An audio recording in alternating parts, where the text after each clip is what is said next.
Tell me your thoughts. Almost forgot to say that. Literally tell me all of your thoughts. Please proceed to the video. Hi! You're getting 2 videos today because I can't not post my Gilmore Girls reaction right after I watch it. Impossible. It needs to happen, and I need to do so before I watch any more of other people's reviews because I don't want it to clash with my own thoughts. I just want to tell them, and then I already filmed another video yesterday and you're getting it later tonight. And then on Monday I have some exciting Cyber Monday news from Quarterly, and then on Tuesday you're getting a book review for London Belongs to Me, and then Wednesday is my last day of Vlogvember, which is super sad. I'll give you all of my excuses for not giving you videos for the past 3 days in my other video that's coming later today. So here we go. Here are my thoughts because I just finished the Gilmore Girls A Year in a Life revival. Before even looking at my notes, I just want to let you know that Fall automatically the best one. Fall, the last one, just seriously, if I had the other ones combined into like a 5-minute sort of like clippy sort of thing and then I just had Fall, I'd be completely fine because the emotions that I felt in the Fall episode were so much more than I felt in any of the other episodes. Like that could have been, that was just so, I had chills multiple times, I cried multiple times. It was just so perfect. So I'll just talk about the other 3 just for a little bit. There's spoilers in here. Sorry, can't not. I need to scream my feelings. I'll talk about the other 3 briefly. The one thing that I really hated about the revival, we were introduced to Mr. Kim. He was in a scene and he waved. I don't know why that made me so angry, but I was like, why did I have to see Mr. Kim? Why couldn't that have just been a funny thing between the writers and the audience that we never got to be introduced to Mr. Kim? I don't know. I was annoyed. It's not a thing to be annoyed about at all. Luke and his relationship with his kids was probably my favorite part about the other 3 episodes. Seeing April Nardini again was really fun just because she was my age and she was having an anxiety attack, seeing Rory at 32 years old in her childhood room, and I feel like that's something that I would feel. And just seeing Alexis Bledel in a role, I don't know, like the more I think about it, the more it was the absolute perfect way to represent her, because she was the way that Lorelai was. They were like quick and must do everything, like hashtag no days off. That's basically like the 32-year-old just like trying to run their life and trying to be as successful as possible so they can tell everybody that they're as successful as possible. And that just like struck a chord so strong. And seeing April being the like frightened 22-year-old, like this is what I have to look forward to. Crazy. And also she's just everything.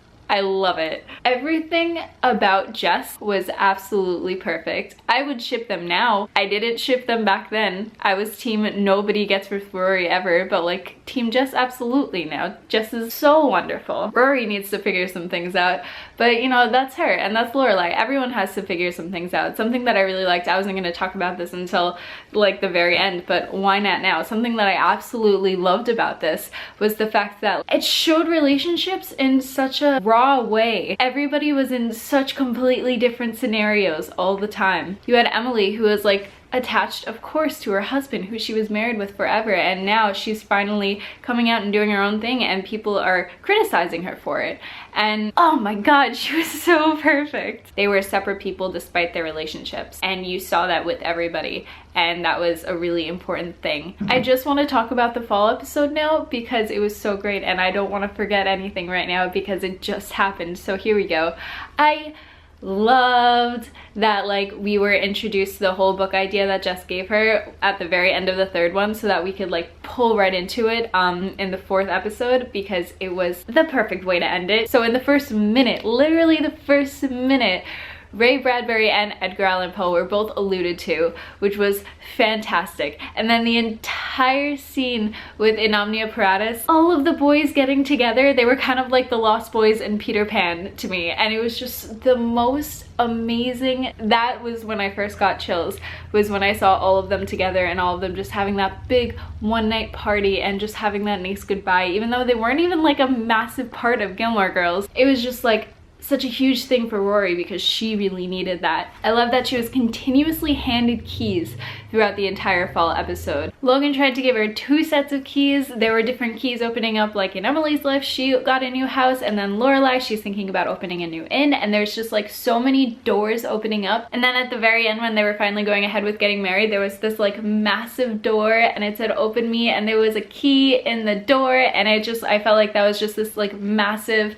everybody's opening doors to new opportunities sort of representation, and it was just like really, really nice and like subtle in the most not subtle way, and I loved that. It's just like the entire last episode was so brilliantly written and directed and just showcased the work of the writer. I think it was just like so massively incredible to me. I loved the fall episode, and just like seeing that in comparison to the other ones blew my mind. I was just like, this is incredible, and just the amount of times that I cried, so great. Emily, can we talk about Emily in that episode, because she said bullshit 3 times to the DAR, and it's just, her growth meant the world. Just seeing her as such a strong woman, because she was such a strong woman. She majored in history, and now she has her own relaxed, like, her job was her husband, and now she's basically retired, and she retired to Nantucket, and she's like chilling out, and she's teaching history basically, and it's just